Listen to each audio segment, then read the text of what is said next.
pengantar yang pertama terkait dengan masalah definisi tasawuf, kemudian sejarah munculnya dan perkembangannya.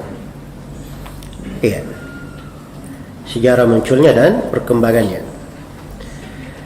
Baik, dimaklumi bahwa di dalam Islam ini, ketika Islam ini dibawa oleh Rasulullah sallallahu alaihi wasallam, maka apa yang dibawa oleh Nabi sallallahu alaihi wasallam inilah yang berjalan di tengah manusia. Apa yang dipegang oleh Rasulullah sallallahu alaihi wasallam dan diikuti oleh para sahabatnya, inilah jalan agama. Inilah jalan beragama. Dan manusia tidak mengenal di masa itu kecuali Rasulullah sallallahu alaihi wasallam dan para sahabatnya. Iya. Maka ini dasar di dalam keislaman. Setelah itu muncul berbagai pemahaman-pemahaman, pemikiran-pemikiran yang keluar dari jalan yang lurus. Inilah yang disebut dengan nama bid'ah-bid'ah, firqah-firqah, kelompok-kelompok yang keluar dari jalan yang lurus.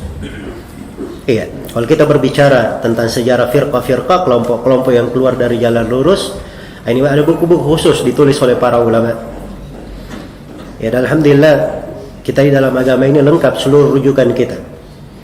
Kita ingin bahas tentang apa saja, masalah apa saja, itu ada buku-buku yang menulis khusus tentang itu. Iya, tidak ada yang ditelantarkan di dalam agama ini. Semuanya ada kejelasan dan petunjuknya. Karena itu di dalam Al-Quran dikatakan ma farratna fil kitabi min syai'. Kami tidak pernah menelantarkan di dalam Alkitab sesuatu apapun. Semuanya diterangkan, dijelaskan secara langsung maupun tidak langsung, dalam hal yang tersurat maupun dalam makna yang tersirat, dalam kandungan umum maupun kandungan khusus. Semuanya ada uraiannya di dalam Al-Quran. Nah, ini jaminan dari Allah. Allah tidak menelantarkan sesuatu apapun. Ya, karena itu sampai masalah-masalah kecil pun kadang ada buku-buku yang ditulis khusus dalam hal itu. Ya, masalah cincin ada buku khusus tentang hukum seputar cincin. Ini satu buku ditulis masalah cincin saja. Sampai orang-orang Yahudi heran. Sebagaimana di dalam Sahih Muslim, mereka bertanya kepada Salman Al-Farisi, "Hal 'allamakum rasulukum kulla syai'in hatta al-khira'ah?" Apakah Rasul kalian mengajari kalian segala sesuatu sampai tata cara masuk WC dan buang hajat? Kata Hudzaifah, iya, Rasulullah mengajari kami. Maka Hudzaifah sebutkan dari hadits-hadits Nabi tentang istinja. Ya, Nabi melarang kami istinja menggunakan tangan kanan. Nabi melarang kami istinja menggunakan kurang dari 3 batu. Nabi melarang kami istinja menggunakan tulang ataupun kotoran, ya, ataupun najis. Ini hadits-hadits diatur oleh Rasulullah sallallahu alaihi wasallam. Iya. Karena itu ketika muncul sesuatu yang baru di dalam agama, itu pasti akan kelihatan. Pasti akan kelihatan. Jadi dengan melihat sejarahnya dari mana asalnya, maka itu akan tampak sekali. Baik. Di dalam masalah definisi tasawuf ini ada beberapa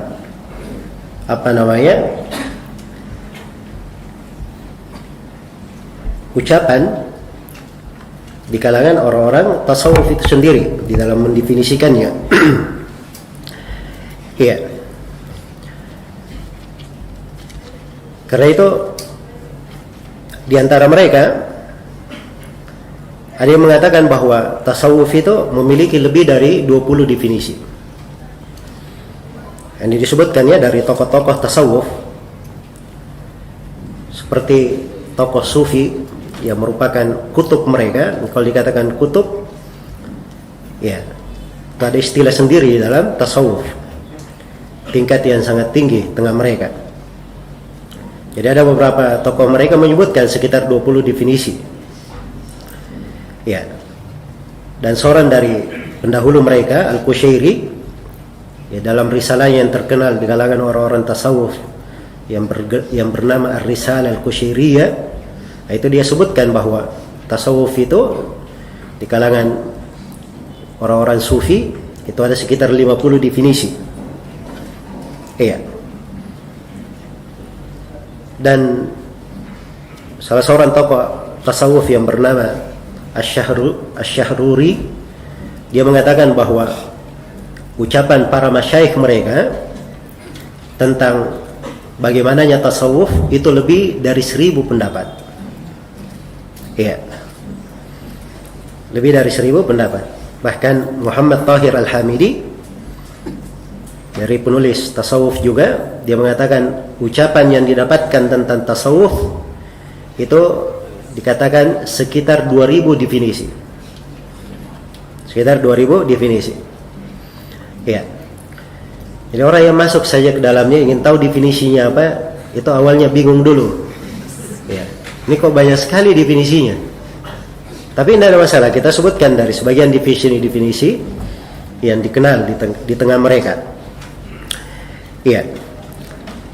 Jadi salah seorang tokoh tasawuf yang bernama Samnun, ketika ditanya tentang tasawuf itu apa, kata beliau, "Alla tamliku syai'an wa la yamlikuka syai'."